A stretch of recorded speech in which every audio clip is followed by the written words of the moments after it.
सबैजना दर्शन बस्थे। आज चाहिँ छुट्टीको दोस्रो दिन, त्यही भएर घुम्न जाँदैछु।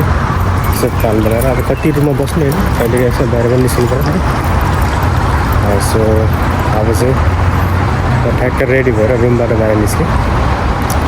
वेटिङमा छु, गाडी आउँदैछ। केही समयपछि गाडी आइपुग्छ अनि गाडी चढेर हामी सरर जाने हो। म चाहिँ अहिले ठ्याक्कै यहाँ आइरितम ड्याममा आएको छौँ घुम्नलाई। गाइजहरू होइन राम्रो छ कि सिनहरू पनि। ड्याम यस्तो छ, यस्तो रहेछ कि ड्याम चाहिँ। यहाँको पानी चाहिँ अहिले पुरै घटेको रहेछ। सायद यो भएर चाहिँ त्यो बढी भएको पानीहरू चाहिँ फ्लो हुन्छ होइन, त्यस्तो लाग्छ मलाई चाहिँ। पानी चाहिँ पुरै घटेको रहेछ कि हेर्नु न,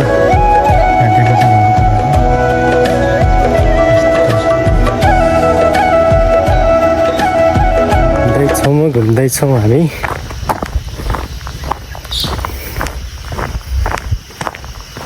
मौसम पनि शीतल छ, बिहानभरि पानी परेको।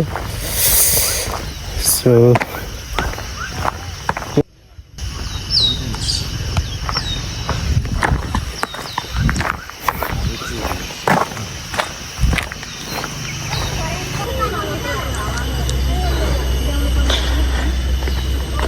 यो ड्याम चाहिँ झन्डै हाम्रो इन्द्र सरोवरको ड्याम जस्तै देखिँदो रहेछ क्या। ड्याम त प्रायः सबै त्यसै देखिन्छ होला होइन, तर राम्रो रहेछ कि ड्याम चाहिँ। पानी चाहिँ लास्टै घटेको रहेछ र पनि राम्रै छ। यहाँबाट देख्न सक्नुहुन्छ पेनाङको भ्यू छ होइन, पेनाङ भ्यू यहाँबाट सबैलाई देख्न सक्नुहुन्छ।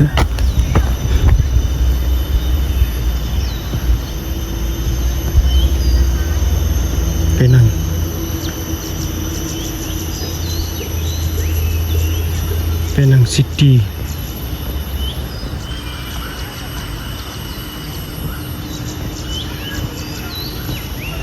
समुद्र, पेनाङको समुद्रमा सिप देख्न सक्नुहुन्छ तपाईँहरूले।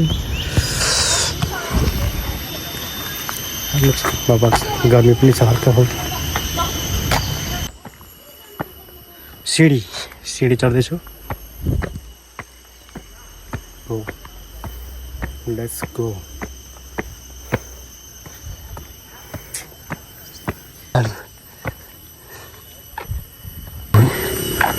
राम्रो देखिन्छ है यहाँबाट।